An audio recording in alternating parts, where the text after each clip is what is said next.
또 출발해 볼까요? 제 시선을 어디 봐야 될지 하다가 여기 앞에 카메라가 있네요. 여기 보면서 하면 되겠네요. 네. 자, 또 11번서부터 또 출발을 해 보겠습니다. 자, 11번.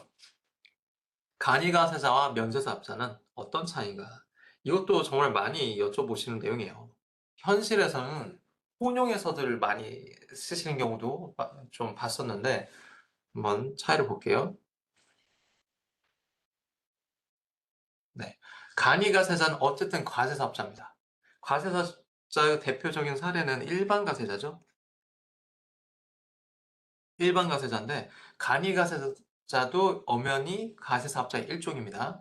다만 세부담이 아까도 보셨겠지만 업종별 부가율이라는 개념 때문에 좀 덜하죠. 일반 가세자에 비해서. 그래서 보시면 1억 400만 원에 미달하는 개인 사업자. 법인은 안 됩니다, 일단. 네, 잘 아시겠지만, 간이가세자의 개념은 그런 좀 혹시나 좀 소규모고 영세할 수 있으므로 적용해주는 그 편의를 위한 제도이기 때문에 개인에게만 적용되지, 법인 사업자인데 간이가세자 이런 건 개념이 나올 수가 없고, 자, 그리고 면세사업자는 부가가치세가 면제되는 블라블라 해서 그런 사업자다. 그래서 전혀 달라요. 간이가세자 앞에 간이라는 단어가 붙어 있다 보니까 왠지 좀 심플한 그런 개념이라서 면세사업자랑 동일한 단어 아닌가라고 생각하실 수 있는데 전혀 아니다. 가 보시면 간이가세자는 어디까지나 8천만 원에서 8천만 원에 130%. 요 곱하면 딱 1억 400 나오거든요. 1억 400. 요 사이에 있는 그러한 공급대가 일대에 적용하는 그런 분들을 말하고요. 그러니까 세금의 부담이 있어요. 정확히는 부가치세 부담이 있으신 분들. 그리고 면세 사업이라는 건요, 부가치세가 면제되는 제약 또는 영역 공급하는 거. 대표적으로 뭐 청과상이라든지 뭐 학원업이라든가 이런 분들 아니면 그냥 인적 영역, 순수한 인적 영역을 제공하시는 그런 분들은 부가치세가 면해져요. 이런 분들은 면세사업자라고 할 수 있는데 그렇지 않으면은 과세사업자다. 일반적으로 대한민국에서는 면세사업자는 글쎄요 한 0.011, 0.001%? 그러니까 별로 없어요. 안 계실 수밖에 없는 게 이 면세사업은 어디까지나 법에서 열거하고 있는 업을 영위할 때만 적용하는 겁니다. 왜냐면 일단 면해지는 거잖아요. 세금, 부가세를 면하는 사업자이기 때문에 엄청 혜택이란 말이에요. 근데 그런 혜택은 특정 업종을 육성하거나 아니면 사회복리후생 목적에서 지원하는 개념이기 때문에 예, 아무나 그 면세 사업을 할 수 있는 건 아니고 그 업종에 따라서 이런 부가세 면제가 되는 제한나 용역을 공급할 때만 면세 사업자가 될 수 있다. 자, 그림을 통해서 또 한번 봐보실게요. 그림을 통해 보시면 좀 더 훨씬 기억이 오래 가실 겁니다.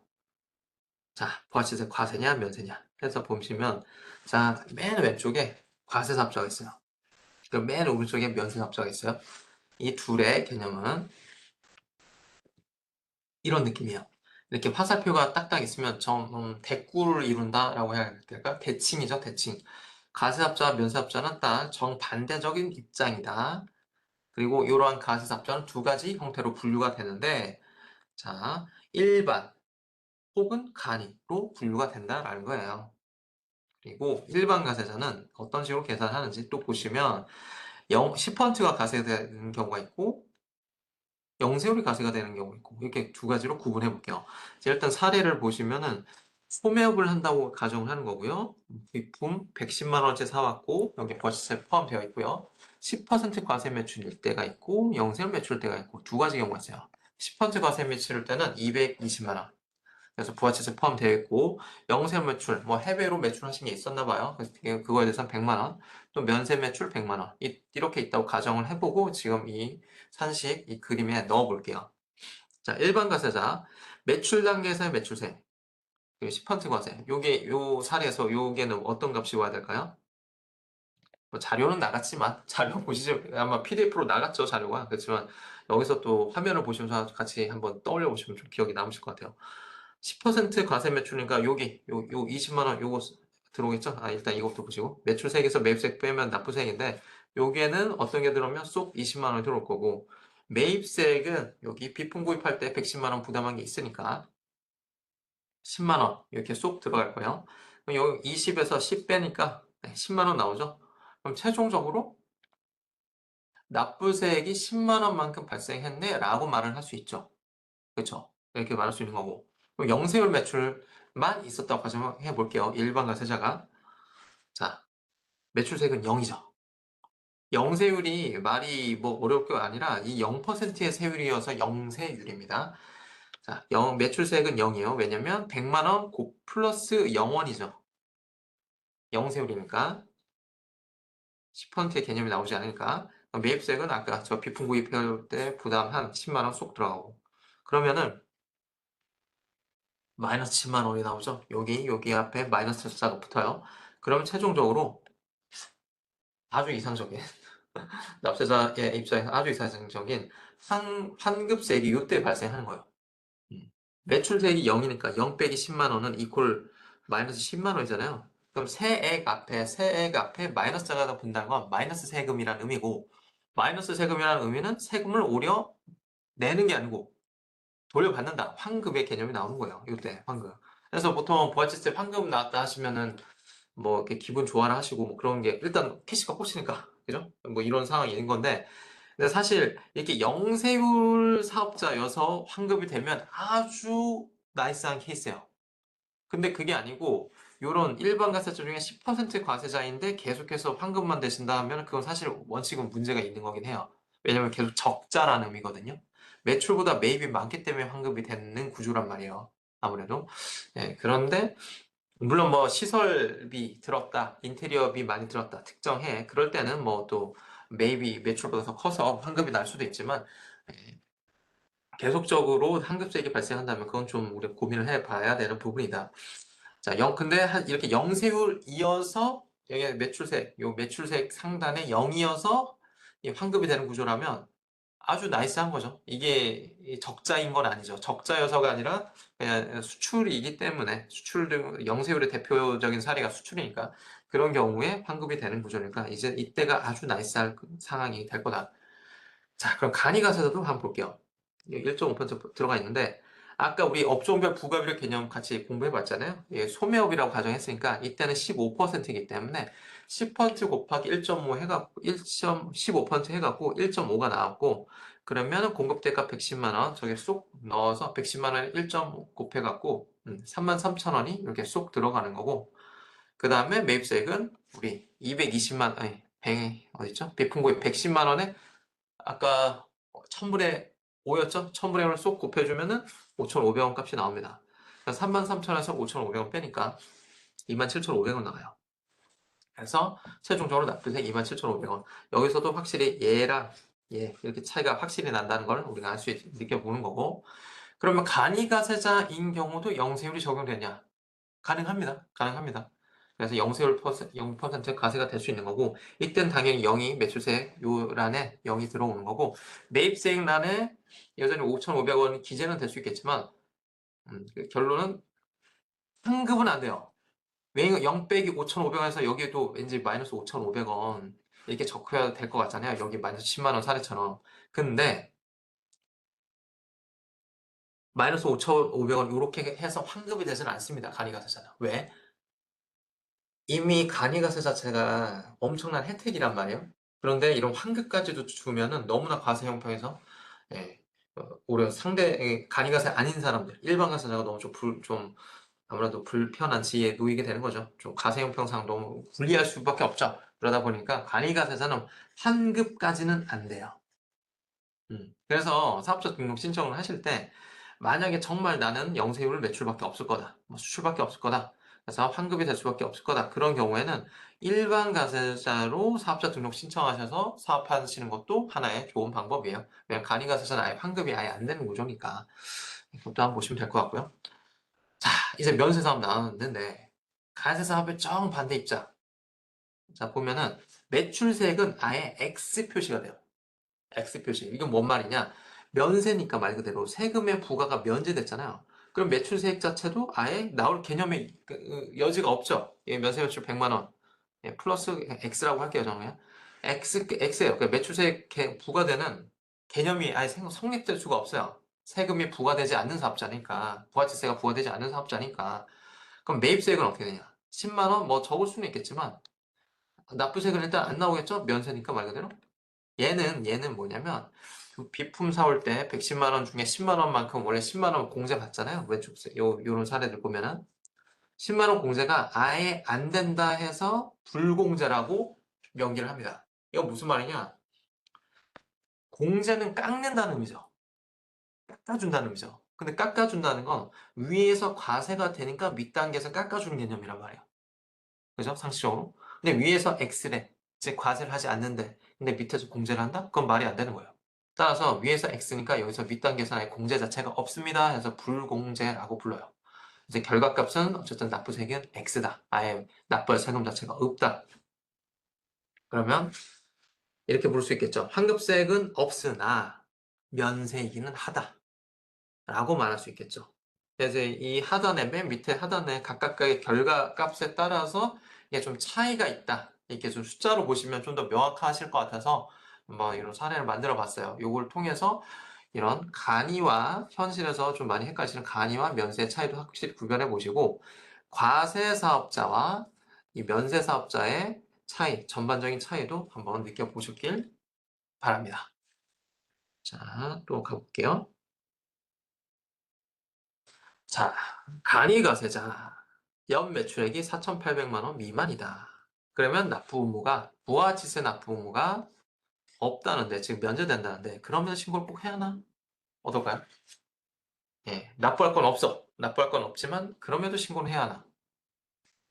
결론은 신고는 하셔야 됩니다, 당연히. 당연한 게 우리 저걸 응용하시면 기억하기 쉬워요. 부가치세는 대표적인 신고 납부 세목, 신고를 통해서 세금의 크기가 확정되는 세금이라고 제가 말씀드렸잖아요. 그러면 우리가 연 매출액이 4,800만 원인지 아닌지 저쪽에서는 알 수가 없어요. 세무서, 국세청에서는 알 수가 없기 때문에 우리가 신고를 함으로써 우리는 납부 의무가 없는 사람이다라고 우리가 알려줘야 돼요. 네, 그러기 위해서라도 신고를 하셔야 되는 거고요. 그리고 이때 중요한 게 신규 사업자라든가 뭐 휴업자, 폐업자, 과세 유형 전환, 때는 간이가세자 이런 경우에는 공급대가액을 연환산, 12개월로 환산한다는 건 연환산, 1년으로 환산한다는 거예요. 연환산, 뭐 말이 어려울 수 있는데 한마디로 6개월 일했다라면 6개월 동안에 1년 중에 6개월어치를 사업을 하셨다면 그걸 1년화 시켜본다는 거예요. 1년 동안 일했다면 얼마였을까 가정해 본다는 거예요. 그래도 그 값이 4,800만 원 미만일 때 납부무 면제를 시켜준다는 거예요. 예. 사례를 봐볼게요. 자, 해당 간이가세 기간 동안 공급대가의 크기가 2천만 원이었대요. 그럼 봐볼게요. 9월 1일에 사업을 개시했어요. 9월 1일에. 그러면 실제로 사업 활동은 4개월 동안 이루어진 거겠죠? 그러면은 2천만 원에다가 4분의 12 해줘야 연화 되겠죠? 1년화 되겠죠? 4분의 12 해서 곱해주면 6천만 원 값이 나오고요. 6천만 원 값이 나오고 이거는 지금 4,800만 원 미만이 아니죠. 넘어가는 거죠, 오히려. 따라서 납부의무 면제가 아니 됩니다. 네. 이것도 현실에서 많이 헷갈리실 수 있어요. 4,800만 원 미만이면 난 납부의무가 없고 그러면 한마디로 세금 낼 거 없어 라고 생각하셨을 텐데 계산해보면 전혀 아니죠. 아마 실무에서도 현실에서 간이가세자이신 경우에 이런 경우가 분명히 있으실 수 있을 것 같아요. 그래서 제가 말씀해서 드렸던 사업을 혹시라도 사업자 등록 신청하면 좀 그 개업 시점을 연초쯤으로 잡으라고 말씀드렸던 게 이런 부분도 있습니다. 이런 연한산 여기서도 등장하죠. 아까 말씀드린. 자, 그리고 4월 1일에서 9월 30일까지만 일을 하시고 이때만 이렇게 활동을 하시고 나머지는 휴업을 하셨다. 그러면은 어쨌든 기간상으로는 이때부터 이때까지 휴업을 하셨다. 어쨌든 6개월이네요. 1년 중에 6개월 동안을 활동하셨다는 건데 이런 상태에서 2천만 원이다. 그러면 2천만 원에다가 6 대비 12 이렇게 곱해주면 4천만 원 값이 나오겠죠? 여기 4천만 원은 4,800만 원 미만이므로 납부 의무 면제가 되죠. 이럴 때는 그죠? 그리고 5월 31일에 폐업을 했다? 그럼 5개월 동안 활동했다는 거잖아요? 5개월 동안. 2천만 원 곱하기 5 대비 12, 1년화 시켜주면 딱 아쉽지만 딱 4,800이 나와요. 4,800만 원은 4,800만 원 미만이 아니에요. 제가 여기 노란색 쳐놓은 이유가 있어요. 미만, 이하, 이게 참, 이하면 이런 느낌이고, 미만은 이런 느낌이잖아요. 예. 미만이면은 어쨌든 4,800만 원, 4,800만 원 미만은 아니에요. 그러기 때문에 납부의무 면제 안 되고 세금 내야 돼요. 예, 참 이게 어떻게 보면 이런 차이 느낌도 있는데 주의하셔야 됩니다. 자, 과세 유형이 전환됐다. 이런 경우는 어떻게 될 것이냐. 간이 과세자세. 아까 우리 보셨던 상반기에는 간이었다가 하반기부터 일반 그런 경우. 상반기 간이가세자로서의 부가세세 신고를 하는데 그때 공급 대가가 2천만 원이었대요. 그러면 이것도 어쨌든 6개월어치 일한 거지만 1년 하 시켜보면은 곱했을 때 4천만 원이라는 결과값이 나와요. 그러면 4,800만 원 미만이므로 이 값은 납부무 면제가 되겠죠. 잘 이해되시나요? 이런 식으로 연한상 개념이 들어가요. 연한상. 이걸 매우 주의를 하셔야 됩니다. 그럼 여기서 또 질문을 하실 수 있는 게 부가치세에서 연한산을 함으로 그럼 소득세 혹은 법인세도 연한산의 개념이냐? 거긴 없어요. 옛날 규정 찾아보면 있었던 기억인데 지금은 없어요. 왜냐면 부가치세 같은 경우는 좀 소비세 성격, 걷어서 내는 세금이란 말이에요. 그 기본 원리는. 그래서 이런 연한산 개념을 적용해서까지 좀 어떻게 보면 납부를 시키는 그런 취지가 있다면은 소득세나 법인세는 실질적으로 내 호주머니에 꽂히는 실질적인 순수한 수입이란 말이에요. 그러니까 그 실질적인 순수한 수입에 대해서 연한산의 개념으로 이렇게 뭐 복식부기 의문이 그런 판단을 하지는 않아요. 그냥 실제 수입을 바탕으로 판단을 한다. 부가치세에서는 유독 이런 연한산의 개념이 존재한다. 자, 또 볼게요. 자, 이건 개인 용달을 하신다. 그런 간이가사자이세요. 그러다가 도매업을 신규로 사업자 등록을 내셨나봐요. 그러면은 도매업은 근데 간이가세자 배제되는 업종 중에 대표적인 사례거든요. 그래서 일반 가세로 사업자 등록을 하셨을 거고, 그럼 기존에 하고 있었던 요 개인 용달 사업, 요 간이가세자 상태로 하고 계셨는데 얘도 일반 가세자로 전환이 되는 것인가? 이거를 한번 또 질문을 한번 하실 수 있는데, 자, 일반적으로는 맞아요. 일반 가차제로 가는 게 맞아요. 왜냐면 그거 개념 들어보셨나요? 내가 간이가사자를 하고 있더라도 뭐 사업장 다른 걸 뭘 하려고 하는데 그건 일반 가사자로 낼 수밖에 없다. 그때는 기존에 있던 간이가사자는 보통 트랜스퍼돼요. 일반 가사자로. 그렇게 하나는 간이 하나는 일반 이렇게는 안 되기 때문에 간이를 하다가도 다른 사업장에 일반을 내신다라면 이건 둘 다 일반으로 가야 한다. 그 개념인 건데 이렇게 개인용달이라든가 특정 업종에 대해서만큼은 좀 간이가세자로 가세 유형이 유지되게끔 법령이 좀 최근에 좀 바뀐 내용이 있습니다. 그래서 물론 저건 유지돼야죠. 이 공급대가 합계액은 여전히 이게 개인용달 사업 통해서 얻으시는 수입이 1억 400만 원 미달이어야 된 건 여전한 거고. 자, 보시면 간이가세가 적용되는 개인 택시 하시거나 뭐 도라물 운송업, 이용업, 미영업 이랬을 때는 제1항 61조 제1항 단서 적용 아니한다. 이 말은 즉 간이가세의 유지가 가능할 수 있다. 일반 가세자로 당연히 전환되는 업종에 예외가 된다. 이게 얼마 안 됐어요. 이게 도입된 지. 저는 자료 준비하면서 이게 보게 됐었는데 이것도 좀 이런 것도 있으니까 상황에 맞춰서 활용하실 수 있으면 좋을 것 같아요. 자, 또 전자세금 계산서 의무 발급을 해야 하는 사업자의 기준이 따로 있는가라는 거. 보통은 전자세금계산서를 다 발급하실 거예요. 발급하실 거예요. 가끔 종이세금계산서 발급하신 분들 계세요. 아주 가끔. 실무에서는 저도 거의 글쎄요, 거의 못 보는데 어쩌다 주실 때가 있어요. 어쩌다 보통 청가상이나 뭐 그런 데서 좀 전자세금계산서 발급하신 게 좀 불편하신 분들이 계실 수 있으니까 그런 분들은 종이로 하는데 거진 전자입니다. 서로가 서로 편하기 위해서라도 전자세금서 발급해 주세요 하고 제 사업자 등록증 상대한테 드리면 되죠. 그리고 이메일 알려주시면 따로 체크도 가능하고.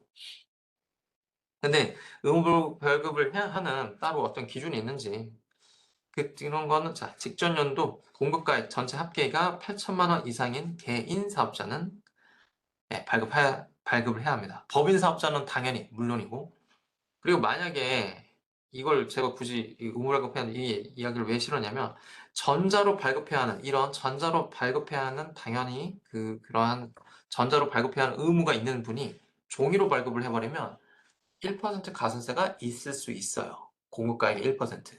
그래서 이런 거 때문에라도 뭐 실무적 편의 때문에 보통은 전자로 하는 게 뭐 굳이 의무 발급 기준 내에 미달되더라도 보통은 전자로 발급하는 게 일반적이긴 해요. 근데 그중에도 그 중에서도 굳이 왜 이거를 발급해야 되냐? 1% 가산세 있을 수도 있으니까 그거 피하기 위해서라도 우리는 좀 전자로 발급을 하도록 해야겠다라는 취지죠. 자, 보면 법인 그리고 개인사업자, 대통령령으로 정하는 건 요걸 의미하는 거고, 요 8천만 원 이상. 이런 분들은 전자로 발급하여야, 하여야라는 문구가 의무를 나타내는 거예요. 의무. 발급하여야 한다. 만약에 이렇게 발급 의무가 있는데 전자세금에서 외의 세금에서 이게 종이거든요. 종이. 문구점감 파는 그 종이 세금계산서로 발급했으면 1%를 가산세가 매겨진다. 라는 거. 이거 좀 주의를 하시자. 자, 그리고 혹시나 세금계산서 발급하려면 보통은 공동인증서, 요즘 그렇게 부르는데, 공동인증서를 바탕으로 발급을 하는데요. 그 공동인증서 발급이 어렵거나 좀 불편하시면은 보안카드를 발급받으시는 방법도 있어요. 이렇게 생겼는데, 혹시나 이런 게 어려우시면, 공동인증서 발급이 어려우시면 보안카드를 발급받으실 수 있으니, 이런 거 세무서 가면은 방문 통해서 발급받으실 수 있더라고요. 그래서 아까 우리 OTP 카드 같은 개념인 것 같아요. 우리 쓰는 그 은행 업무 볼 때 쓰는. 그래서 이렇게 쓰시면 될 것 같으므로 이렇게 또 체크해 놓으시면 좋을 것 같아요. 자, 이제는 소득세로 좀 넘어왔습니다. 자, 사업용 계좌 개설 그리고 현금용 수령 감매 이거 꼭 해야 되는지 어떠실 것 같아요? 이거 뭐 문자 알람이나 안내문 같은 거 날라올 때가 있거든요.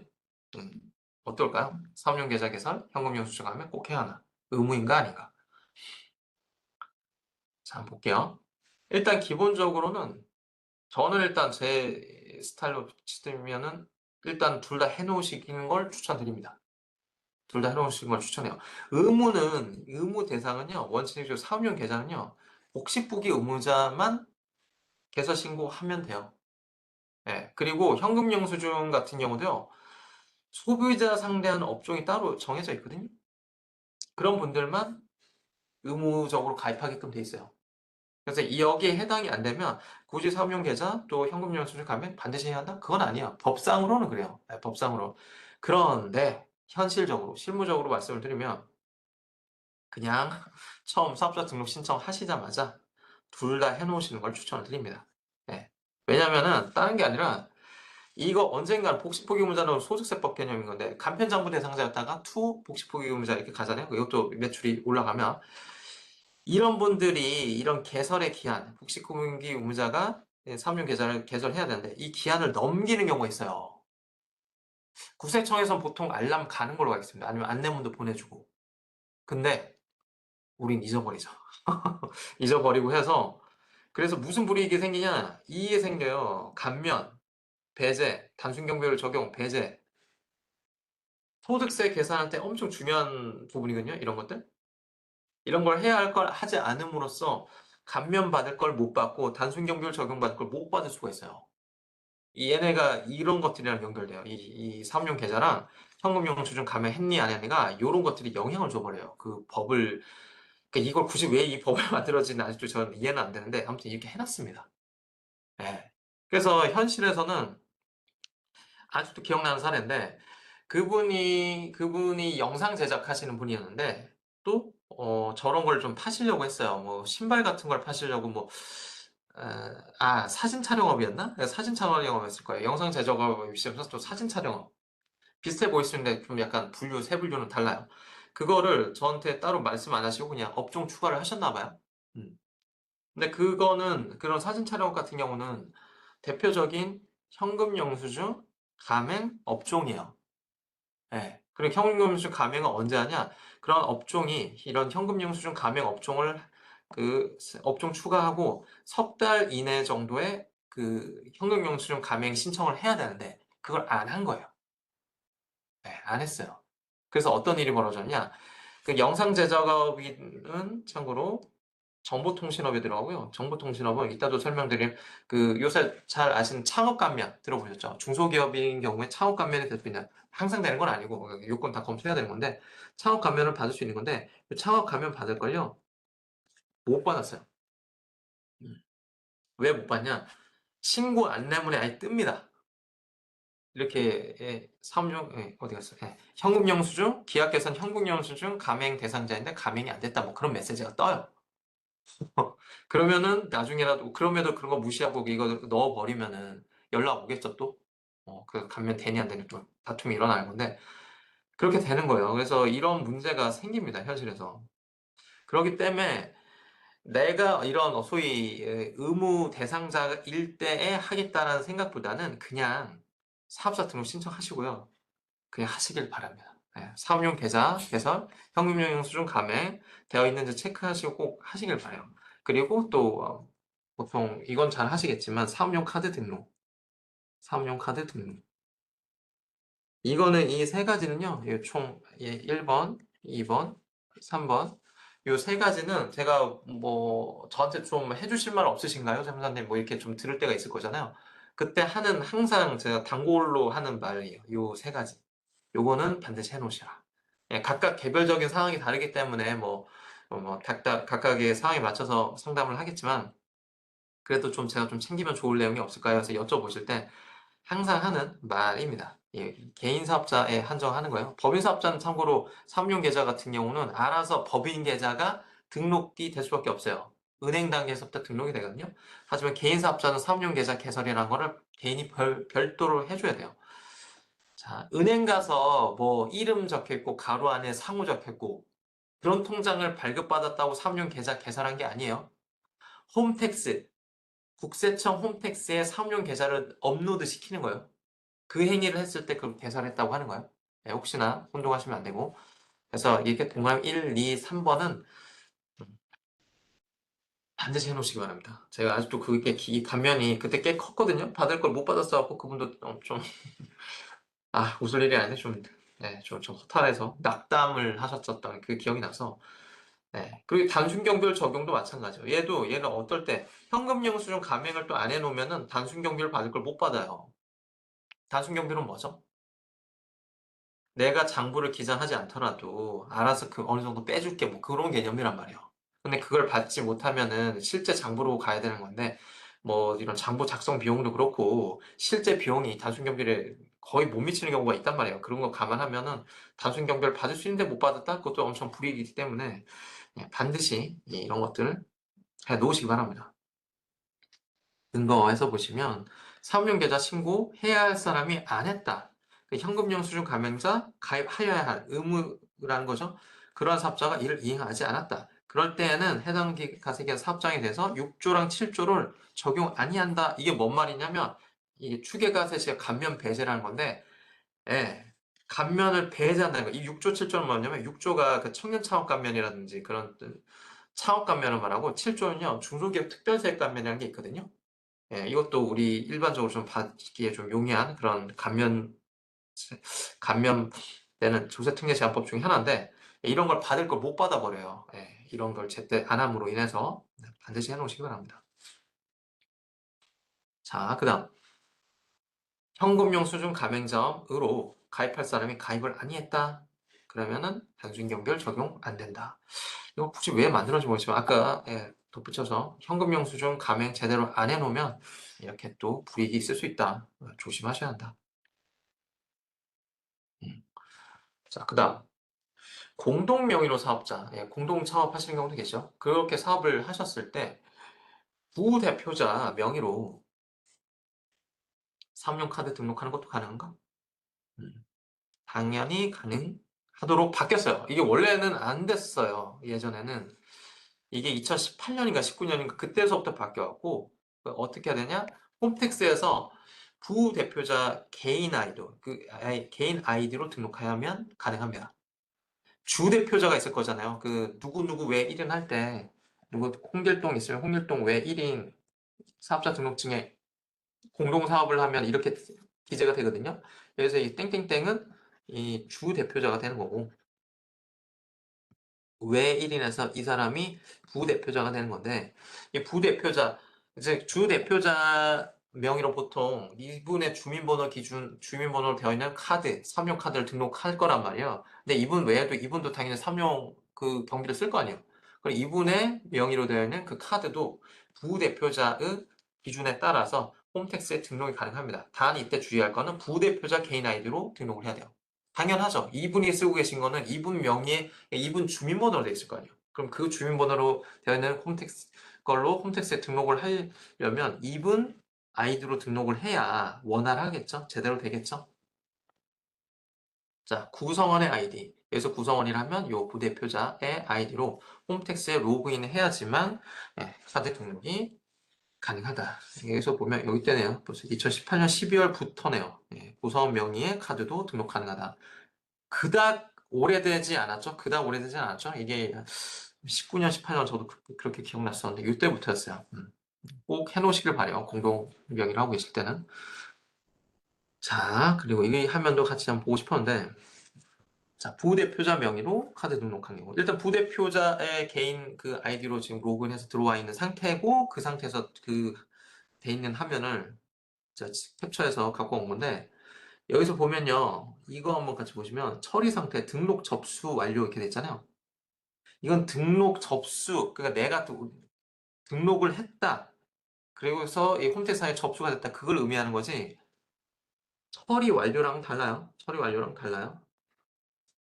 최종적으로 처리 상태는, 그러니까 처리 완료가 떠야 정상적으로 등록이 되어 있다는 의미예요. 그리고 처리 완료가 됐는지 여부는 한 달 뒤에요. 여기서 26년 1월 28일쯤이잖아요. 그러면 이거는 그 다음 달인 한 2월 중순 이후에 가서 체킹해 보시면은 여기 처리 완료가 되는지 확인해 보실 수가 있어요. 보통 이거 1월 중에 기입을 하면 그 다음 달 한 중순 전후에 이런 처리했다 안 했다의 상태를 확인할 수 있거든요. 그래서 이걸 잘 보실 수 있길 바랍니다. 그래서 보면 종종 여기 본인 확인 불일치 그런 메시지 뜨면서 처리 완료가 안 되어 있는 경우가 있어요. 그때는 아마 아이디가 믹싱돼서 그러니까 주대표자의 명의로 로그인 해갖고는 부대표자의 개인 카드를 갖다 등록했다거나 그럴 수가 있었겠죠? 그러면은 처리 완료 이런 메시지가 안 떠요. 그래서 그런 것도 좀 주의를 하셔야 있다.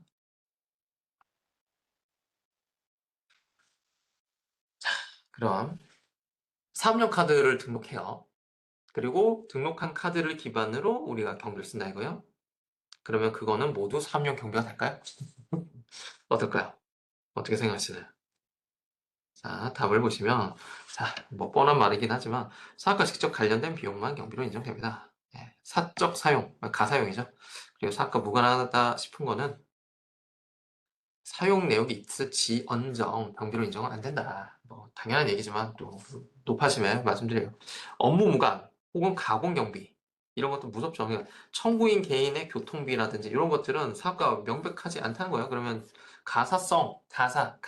내 개인 경비라는 거예요. 그렇게 썼다라고 봐서 그거는 사업과 무관한 경비로 불인정된다. 이건 보시면은 이게 신고 안내문이라는 건데 소득세 신고도움 자료 조회 뭐 이렇게 검색도 가능해요. 홈택스에서 검색어로 신고 안내문이라고 쳐도 보실 수 있을 거고요. 보면은 이렇게 떠요. 신고 안내문 PDF 쭉 뽑으면요. 쭉쭉쭉 내리면 하단에 이런 메시지가 있어요. 사업용 카드 사용 현황 분석해갖고 이렇게 뭐 가정용품 구입한 거 180만 원, 업무무관 업소용 460, 개인적 치료 뭐 어쩌고저쩌고, 해외 사용이 어쩌고저쩌고 이렇게 나왔단 말이에요. 그러면 거기서 세무서에서 이렇게 하나하나 뒤적여서 258건에 대해서는 아마도 사업과 무관한 것 같아 이렇게 뒤지는 건 당연히 아닐 거고요. 거기도 AI 기반이나 빅데이터나 이런 게 있기 때문에 거기서 자동으로 이분의 업종 그리고 사용 패턴 등에 따라서 얘가 그냥 AI스러운 아이가 임의로 막 구분하는 거예요. 그래서 왠지 이런 것 같아 저런 것 같아 하고 이렇게 기재가 돼요. 그래서 이게 물론 이렇게 쓴 게 여기 있다고 해서 사업용이 아니다? 그런 건 아니죠. 입증하기에 따라 상황에 따라 다 다른 건데 아무튼 이렇게 또 그러니까 국세청에서도 이런 식으로 들여다보고 생각하고 있다는 건 아셔야 된다. 그걸 좀 보여드리려고 말씀드린 거예요. 이런 것도 좀 아실 필요는 있다. 자, 이것도 정말 많이 받는 질문 중에 하나인데, 창업 감면율을 여기까지만 하고 좀 쉴게요. 창업, 중소 감면세의 그 감면율을 높게 받기 위해서 다른 곳에 창업해야 될까요? 어떻게 생각하세요? 실제 사업장은 뭐 감역제 권역 안에 있어요. 뭐 서울이라고 할게요. 서울에 있는데 다른 곳, 뭐 제주도라고 해보죠. 아주 멀리, 아예 여기에 있단다. 어떨까요? 제주도가 좀 너무 그러면 아니면 서울인데 뭐 강원도라든지 뭐, 네, 뭐 충북이라든지 뭐 어디든 어떨까요? 될까요? 다시 볼게요. 자, 이렇게 하는 이유가 있겠죠. 단순히 감면율 높게 받으려는 거잖아요. 지금 이 차업중소감면세에게 감면율이 다 다릅니다. 다 달라요. 어느 지역에서 어떤 업종으로 청년인지 아닌지 등등에 따라 다 달라요. 근데 가장 중요한 이 세액감면의 이 조문을 읽어보면 가장 중요한 특성은 지방, 그러니까 감염세 권역 수도권 밖으로 나가라는 거예요. 균형 발전을 위해서 나가서 거기서 부가가치를 창출하면 그거에 대해서는 감면율을 더 높게 해주겠다라는 게 취지인 거예요. 그런데 실제 사업장은 서울인데 다른 곳을 기준으로 사업자 등록 신청했다. 추후 감면세 그리고 가산세 추징이 가능하다. 그러므로 매우 주의하셔야 한다. 이게 자 이거 보시면 국세청 보도 참고 자료라는 건데 24년 11월쯤이죠. 다시 봐볼게요. 자, 실제 사업장은 뭐 서울이었어요. 서울이었고 가짜 사업장 용인에다가 공유 오피스 하나 내갖고 여기에서 사업자 등록을 했나 봐요. 그리고 여기를 기반으로 사업을 하고 있어요 라고 창업가면 신청을 국세청에 했었던 거고 그런데 국세청이 왠지 좀 이상해 하고 현장 확인을 해봤더니 주소 세탁한 거네? 네, 주소 세탁한 거네? 라고 확인한 거예요. 그래서 이게 세액을 엄청 받았었는데 추징당한 사례로 제가 인상이 깊어서 이거 좀 캡처해서 보여드린 건데 이거 더 자세한 건 뒷페이지에서 봐볼게요. 부당감면 혐의 유튜버 이런 분들이었어요. 가밀억제 권역 외 지역에 이렇게 하면 감면율이 100%거든요. 가밀억제 권역 외 지역인 경우에 거기 지역에 창업을 했어요. 그래서 5년간 100% 감면. 참고로요, 이 창업 감면은 무한정 받는 건 아니고 5년 동안 받는 겁니다. 5년간이고 감면율은 다 달라요. 이분 같은 경우는 감염역제 권역 밖에서 창업을 하셨기 때문에 100%다라고 창업을 했다고 아까 주장한 거죠, 정확히는. 그렇게 해서 감면을 받았어요. 음. 근데 알아보니까 그 현장 확인을 해보니까 실제는 서울에 있었고 가짜 사업장 용인이 있고 그것도 그나마 공유 오피스였대요. 네. 공유 오피스 요새 여러분들 써보셨나요? 어떤 상황인지? 보면은 진짜 사업자 등록만 그 말 그대로 걸어주는 것도 있고요. 월 한 10,000원인가 그럴 거예요. 그리고 아니면 사업자 등록도 가능하고 공유 공간을 쓸 수 있거나 뭐 다 달라요. 컨셉은. 금액도 다르고 아무래도 커버리지가 넓을수록 금액은 더 늘어나겠죠? 이분 같은 경우는 여기 사업자 월 2만 원 내고 지내셨대요. 우편물 수령만 가능했대요. 이런 것도 중요한 단서가 됩니다. 여기서 과연 사업 활동을 하셨을까? 그분께서, 이 사업자, 이 주어께서, 라고 생각을 하는 거예요. 이런 단서들도, 이런 것도 주의해서 보실 필요가 있어요. 계속 보면은, 자, 보면 엄청나죠? 3년간 수십억 원의 수익. 그러면서 감면을 받아갖고, 생활 한 푼 내지 않는. 그래서 이게 여기 이게 중요한 단어가 나와요. 주변인의 제보. 네, 무서워요. 무서워요. 주변인의 제보로 현장 확인이 실시된 거예요. 그래서 가봤더니 이런 상태였던 거예요. 지금 보면은 공유 오피스에 사업자가 몇 개가 있어요. 1,000개가 있었다는. 물론 이 유튜버 A분은 이 1,000개나 이 공유 오피스에 있었는지는 몰랐겠죠. 뭐 이런 거는 뭐 그쪽 그 공유 오피스 그 사업을 하신 그분이나 체크를 하고 있었을 거니까. 근데 어쨌든 이거 뭐 닭장도 아니지. 뭐 닭장도 아니고 뭐 현실적으로 사실상 그냥 걸어만 놓은 공간이죠. 여기에서 사업을 한다라고 볼 수 있겠느냐? 아니라고 본 거죠. 그래서 감면받았던 세액을 뭐 억 원이에요, 억 원. 단위가 억 원이라고 봐서는 뭐 추징 예정해서 된 건데 자, 그러니까 사업장의 정의를 한번 봐봐야 돼요. 사업장 일단 납세지 본문을 통해서 보면은 거래를 하는 고정된 장소. 제 표현대로 말씀드리면 상시 주제성을 갖춰야 돼요. 상시 주제성. 대표자 또는 종업원이 상시 주재하면서 거래를 하는 곳이에요. 그게 사업장이에요. 그리고 그 사업장을 기반으로 납세지를 설정해서 신고도 하고 해야 되는 거죠. 음. 근데 이분 같은 경우는 여기가 지금 공용오피스라는 곳에서 여기서 일단 상주 그러니까 거기서 일을 할 수 있는 공간도 안 되고 왜냐면 우편수발만 된다고 하니까 그죠? 거기 뭐 의자 하나가 없었던 거잖아요. 그죠? 그리고 실제로 활동도 이렇게 집에서 했다는 걸 예, 집에서 했다는 게 들켜졌고 그러면 여기서 궁금하실 게 있으실 거예요. 이 유튜버 같은 대표 온라인이고 이걸 다 어떻게 아냐? 여기서 했는지 뭐 어떻게 아냐? IP 주소도 볼 수 있어요. IP 주소, 또 카드 사용 내역, 교통 카드 내역 이런 것 등등을 통해서 이 근처에서 그런 어떤 활동을 해 오셨는지 여기서 활동하셨는지 얼마든지 사실관계 등을 바탕으로 주장, 입증 등이 가능해요. 네, 현실 세계에서는. 그러다 보니 이분 같은 경우는 이거 명백하게 서울에 사신 거지 여기서 용인에 산 건 아니다라고 볼 수밖에 없었던 거죠. 그래서 주의를 하셔야 되는 거예요, 이런 거.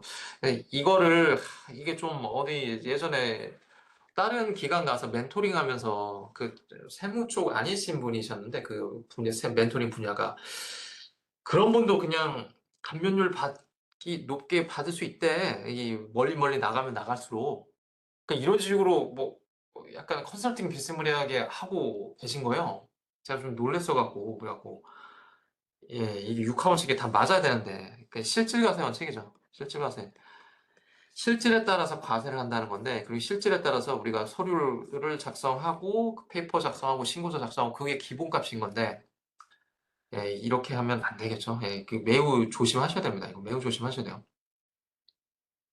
그리고 4번 예, 좀 쉬다가 오시죠. 좀 시간 예, 쉬다가 5번부터 출발하도록 하겠습니다.